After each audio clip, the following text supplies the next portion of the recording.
ए साहब, ये बिहार है, संभल के रहिएगा।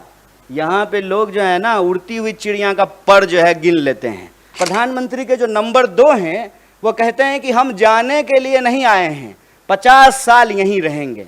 तो नियम ही बदल दीजिए। भाजपा को जो ही विपक्ष में बिठाइएगा और स्मृति ईरानी जी सिलेंडर लेकर के आपको रोड पे दिख जाएंगी। परमानेंट नौकरियां लगातार कम की जा रही है, ठेके पे बहाली किया जा रहा है।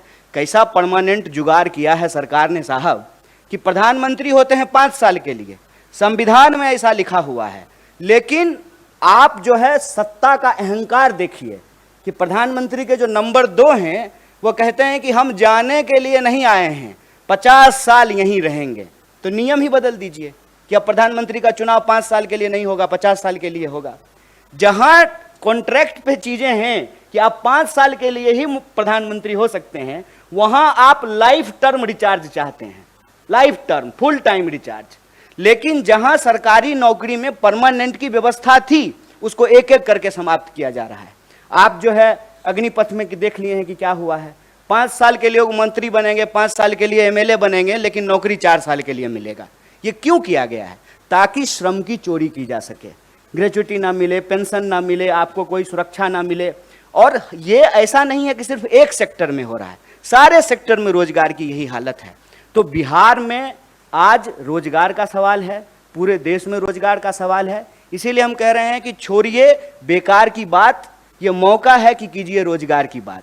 और ये मौका तब और पैदा हो जाता है जब भाजपा विपक्ष में बैठ जाती है। ये बात मैं कह रहा हूं, इस बात को आप सब लोगों ने देखा होगा कि इस देश में बीजेपी विपक्ष की भूमिका बहुत अच्छे से निभाती है। ज्यों ही बीजेपी विपक्ष में गई, रोजगार की बात करना शुरू कर दी। इसीलिए मैं आप लोगों के माध्यम से देश को अपील करना चाहता हूं कि आप चाहते हैं कि इस देश में रोजी रोटी, कपड़ा, मकान, शिक्षा, स्वास्थ्य, सड़क, बिजली, पानी, ये राजनीति का मुद्दा रहे, तो भाजपा को विपक्ष में बिठाइए। भाजपा को जो ही विपक्ष में बिठाइएगा और स्मृति ईरानी जी सिलेंडर लेकर के आपको रोड पे दिख जाएंगी।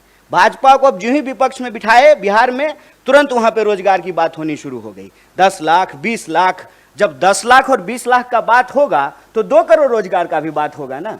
तब देश का बहस जो है वो हिंदू मुसलमान से निकल करके काम पे आ जाएगा। जब काम पे बात होने लगेगी, अपने आप हिंदू मुसलमान पे बात नहीं होगी। तो जो देश के मुद्दे हैं, उन मुद्दों पर देश में बात हो। और जो एक अंधेरे का वातावरण बनता जा रहा था ना कि भाजपा तो अजय है, इसको हराया नहीं जा सकता है। ए साहब, ये बिहार है, संभल के रहिएगा। यहाँ पे लोग जो है ना, उड़ती हुई चिड़िया का पर जो है गिन लेते हैं। अपना आप सूटकेस लेके घूमते रह जाइएगा। हम अपना श्रम बेचते हैं, पूरे देश में जाकर के मजदूरी करते हैं, श्रम बेचते हैं, ईमान नहीं बेचते हैं। इस बात को याद रखिएगा। और जब भी देश में अंधेरा बढ़ता है तो आशा की किरण बिहार से आती है। और मैं उम्मीद करता हूं कि देश में एक मजबूत विपक्ष का संदेशा बिहार ने दिया है। देश के युवाओं से अपील है कि आपका मुद्दा रोजगार है, देश के आम लोगों से अपील है कि आपका मुद्दा महंगाई है। इन मुद्दों पर राजनीतिक विमर्श हो और उस विमर्श को बतौर देश की सबसे बड़ी विपक्षी पार्टी होने के नाते इसको हम जिम्मेवारी से निभाएंगे। और देश के जो सवाल हैं, जो सकारात्मक मुद्दा है, जो पॉजिटिव पॉलिटिक्स है, उसको हम ले जाने का प्रयास करेंगे।